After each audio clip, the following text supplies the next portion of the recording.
2 साल बाद ईशानी की नई पहचान ने उड़ाए शाश्वत के होश। दोस्तों, सीरियल ईशानी के अपकमिंग ट्रैक में आने वाला है बड़ा धमाका। दिखाया जाएगा कि कैसे 2 साल बाद ईशानी की नई पहचान सामने आते ही शाश्वत हैरान रह जाएगा। कहानी में दिखाया जाएगा कि शाश्वत को कमिश्नर बताएगा कि ईशानी ने कमेटी के सामने क्या बयान दिया था। शाश्वत पूछेगा, क्या आप उस बयान का कोई सबूत दे सकते हैं?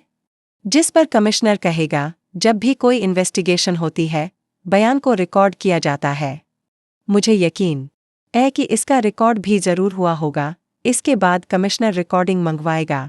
जैसे ही शाश्वत वह रिकॉर्डिंग सुनेगा, उसका गुस्सा 7वें आसमान पर पहुंच जाएगा।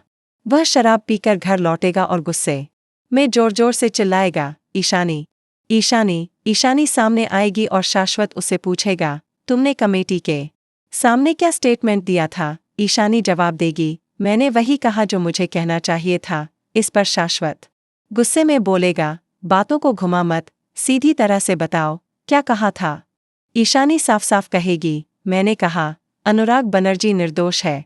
शाश्वत का गुस्सा अब आउट ऑफ कंट्रोल हो जाएगा। वह ईशानी को टॉर्चर करेगा, बाल पकड़कर आधी रात को घर से बाहर निकाल देगा और कहेगा, तुम कह रही थी ना कि इस घर पर तुम्हारा अधिकार है? अब देखो, कोई अधिकार नहीं है तुम्हारा।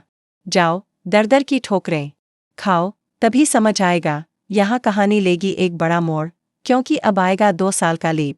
लीप के बाद दिखाया जाएगा कि ईशानी ने अपनी पढ़ाई पूरी कर ली है और अब वह एक नई पहचान के साथ लौट रही है। इस बीच नंदिनी ने शाश्वत की कंपनी को अपने कब्जे में कर लिया है। अब कहानी में एंट्री होगी इनकम टैक्स ऑफिसर की, और वह कोई और नहीं बल्कि खुद ईशानी होगी। इनकम टैक्स की रेड के दौरान पूरा घर सीज कर दिया जाएगा और सबको बताया जाएगा कि सीनियर ऑफिसर आने वाली हैं जो जांच करेंगी। शाश्वत उस ऑफिसर की पहचान जानने की कोशिश करेगा, लेकिन जब उसे पता चलेगा कि वह ईशानी ही है, तो उसके होश उड़ जाएंगे। तो दोस्तों, इसे ज़बरदस्त ट्विस्ट और ड्रामा से भरपूर होगा सीरियल ईशानी का अपकमिंग ट्रैक। लेटेस्ट अपडेट्स के लिए जुड़े रहिए हमारे साथ। अपकमिंग ट्विस्ट और भी बहुत कुछ लेकर आ रहा है। अगर आपको यह वीडियो पसंद आए तो चैनल को सब्सक्राइब ज़रूर करें।